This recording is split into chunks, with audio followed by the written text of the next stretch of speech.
Atal Bhujal Yojana, the flagship groundwater management scheme, was launched by the Honorable Prime Minister Mr. Narendra Modi on 25th December 2019.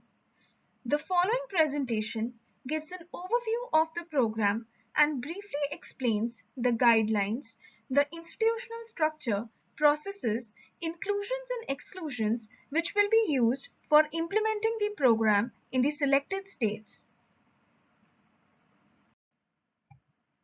The importance of groundwater in India cannot be undermined. Groundwater fulfills the drinking water requirements of nearly 85% and 50% of the rural and urban Indian population respectively. 65% of the total irrigated area utilizes groundwater, thus in turn helping in increasing our food and agricultural output. It also caters to the water needs of the industrial sector in India. However, this intensive and unregulated extraction and utilization of groundwater has led to a sharp and severe decline in the groundwater levels. To tackle this issue, the Government of India has made several attempts at groundwater management in different parts of the country.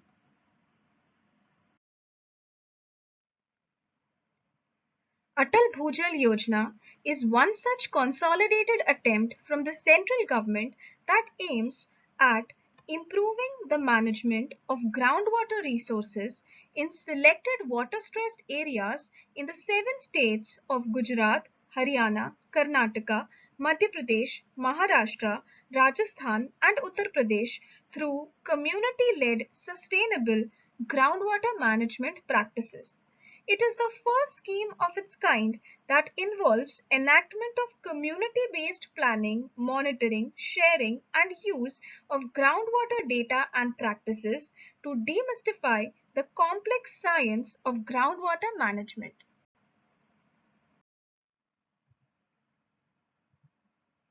The scheme will be implemented over a period of 5 years from 2020 to 2025 in designated water-stressed areas of 8,350 gram panchayats located in 78 districts of these 7 states. The 6,000 crore scheme will receive 50% funds from the World Bank and the other 50% from the Government of India. The program is unique in that it calls for community-led sustainable groundwater management achieved through identification of water-stressed areas, executing possible demand and supply side interventions, and converging with other ongoing and new central and state government schemes.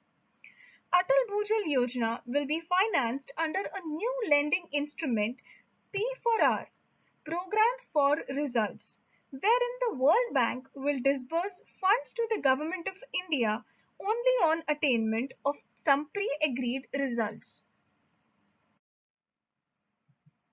Primarily, costs incurred in implementing this scheme are divided into two components. The institutional strengthening and capacity building component focuses on expenditure required for training and capacity building of stakeholders with the objective of improving groundwater governance at all levels. The incentive component aims at incentivizing states for taking up measures necessary for ensuring the long-term sustainability of groundwater resources achieved via community participation and convergence of the existing central and state government schemes. This scheme incorporates the challenge method, wherein those states rising up to the challenge of selecting appropriate sites, encouraging use of technology and innovation, ensuring community participation, speedy implementation, transparency and accountability will be duly incentivized with the timely disbursal of funds. Of the total scheme outlay of 6,000 crores, a major portion of 4,600 crores is reserved for the incentive component, while the remaining amount of 1,400 crores is earmarked for the institutional strengthening and capacity building component. The entire World Bank funding of 3,000 crores is directed towards the incentive component. On the other hand, the Government of India will contribute 1,400 crores and 1,600 crores to the institutional strengthening component and the incentive component respectively.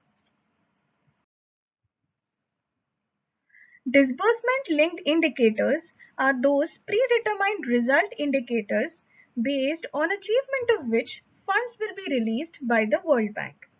5 DLIs have been stated in the guidelines for achievement of two key result areas mapped to the scheme's objective. The first result area of strengthening institutional framework and effective groundwater data monitoring envisages achievement of DLI 1, public disclosure of groundwater information and reports; DLI 2, preparation of community-led water security plans; and DLI 5, improvement in the rate of decline of groundwater levels. The second result area of improved planning and implementation of groundwater interventions necessitates attainment of DLI 3, public financing of approved water security plans through convergence of new and ongoing schemes; and DLI 4, adoption of practices for efficient water use. Maximum funds up to 40% are set aside for implementation of DLI 4, that is adopting efficient water use practices. Under DLI 1, hydrologic data will be collected and disseminated at the Gram Panchayat level. Data from all participating Gram Panchayats in a block will be collected, compiled, collated and brought out as a report at the block level. Public disclosure of data at the block level will lead to achievement of this DLI. Activities under DLI 2 involve bottom-up planning of groundwater interventions through the preparation and updating of water budget and water security plans that have been formulated by the community. Participation of women in the planning process is a prerequisite for attaining this DLI. DLI 3 creates incentive to shift public financing on groundwater to priority measures identified through the bottom-up groundwater planning process. It will help align the implementation of various government programs. DLI 4 incentivizes the implementation of groundwater management measures included in the water security plans. This DLI will incentivize demand-side measures that reduce water consumption, including the introduction of water-saving technology. Under DLI 5, a block is verified to have achieved the DLI if there is an improvement in the declining trend of groundwater levels corrected for rainfall in at least 50% of the observation wells in a given block as compared to the baseline. Not all possible interventions qualify for implementation under Atal Bhujal Yojana. Large-scale interventions like construction of major dams and irrigation projects, recharge using industrial wastewater are prohibited under the scheme. At the village level, the possible demand-side interventions the community can undertake are micro-irrigation via drip or sprinkler, recycling of water, laying underground pipelines, crop diversification, feeder separation for irrigation power supply, and pressurized irrigation. The supply-side measures aimed at obstructing the flow of water and increasing water seepage into the ground involve constructing small check dams, percolation ponds, contour bunds, farm ponds, recharge wells, vented dams, gully plugs, and doing drainage line treatment. To ensure long-term sustainability of this scarce resource, the Government of India lays more emphasis on implementing demand-side management measures accompanied by behavioral change in the community.